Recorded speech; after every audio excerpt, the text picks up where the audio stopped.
to achieve the state of enlightenment, as if it were something that you can add to yourself, or something that will suddenly transform you into a miraculous being, which you already are. But you won't know it if you think that is going to come in the future. Enlightenment, or let's call it the egoless state. Okay, I want to achieve the egoless state. And of course, the egoless state cannot be achieved in the future or in time. It is only by looking through it now that the egoless state is here now. A state that you want to achieve is a mental concept in which that's endowed with self, and as such you can never reach it, because it's an abstract concept of who I want to be, not realizing you are it already. So the egoless state, it does not lie in the future. It has nothing to do with future. You cannot make it into a goal. You cannot make, whether you call it the egoless state or whether you call it enlightenment, you cannot make it into a goal. Goal implies future. Because the very entry point into the egoless state or the enlightened state is the present moment. If you make it into a goal that you want to achieve, you miss the entry point, because you're looking to the future, because goal implies future. And that is the dilemma of all spiritual seekers. Because they listen to spiritual talk or read a spiritual book and say, there is such a thing as the egoless state or the enlightened state, and perhaps I can achieve it too. And immediately they make it into a goal, project it away. It becomes mind, a mental image of who I want to be, future.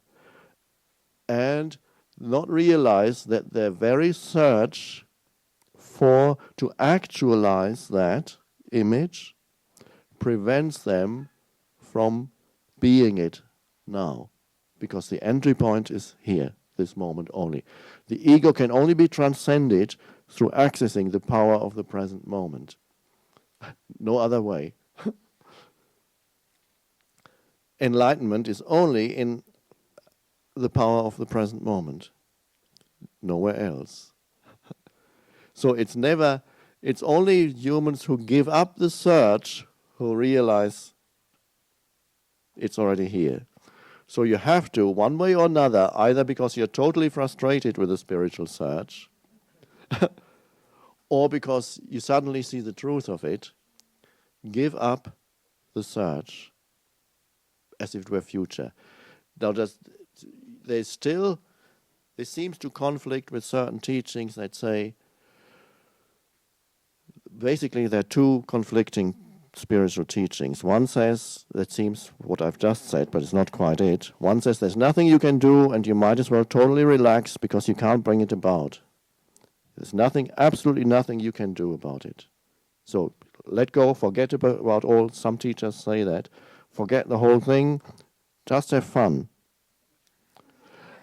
The other teaching says, if you do not want enlightenment as intensely as a drowning man wants air, you're not going to get it.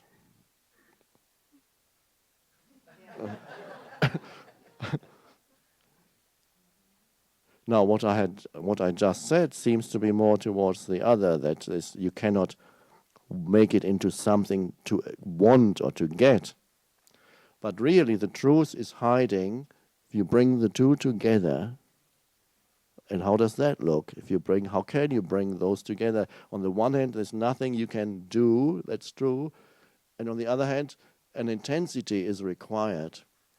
You bring the two together. The very intensity that is mistakenly interpreted as an intensity that's driving you towards a future goal can become an intensity that is driving you into the present moment. That's the uncompromising intensity of there's only this moment. And that, yes, there's an intensity there that takes you deeper into this. It's not an intensity that drives you into future. There's nothing you can do is true in the sense that if doing requires future and time, that doesn't help you. And of course, going into the present moment and becoming internally aligned with the present moment isn't really a doing. In that sense, there's nothing you can do. You can only allow the present moment to be and go deeply into it. It's a question of how you use language. But so in that sense, they are right. Yes, there's nothing you can do. And the others are also right. The intensity is required, the intensity with which you embrace the now. So there's the point. No future state. You're not becoming something that you are not now. And so you may have heard some spiritual teacher saying, you're enlightened already. And that's deep down, that is true. Every human being is already complete within. On the level of form, there are all kinds of things that perhaps you could still do and play around with and add to yourself and learn or experience. But in the depths of who you are, your essence identity is already totally complete. It doesn't require more time or more things to be added to who you are in your essence. And really that is what matters. In that sense, only future can only prevent you from being it, finding it and being it now. So it's for some people hard to get rid of this idea, because it's no more than an idea in the head that I need to achieve something, become something. But it's not really true. So it's truer to say you are already it, you just need to realize it. That you are already fully yourself. You are already fully yourself. You don't need more time or more of anything to be who you are already now. You're already divine, timeless, eternal in your essence. Everything else is on the level of form, and it's a dance, a game, a play of form. There sometimes you get more and then you lose again. You can play.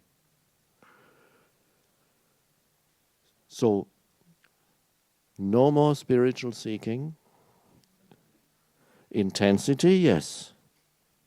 But the intensity that drives you into the now. Not an intensity that wants to actualize an imagined state. Me as the enlightened one, which you already are.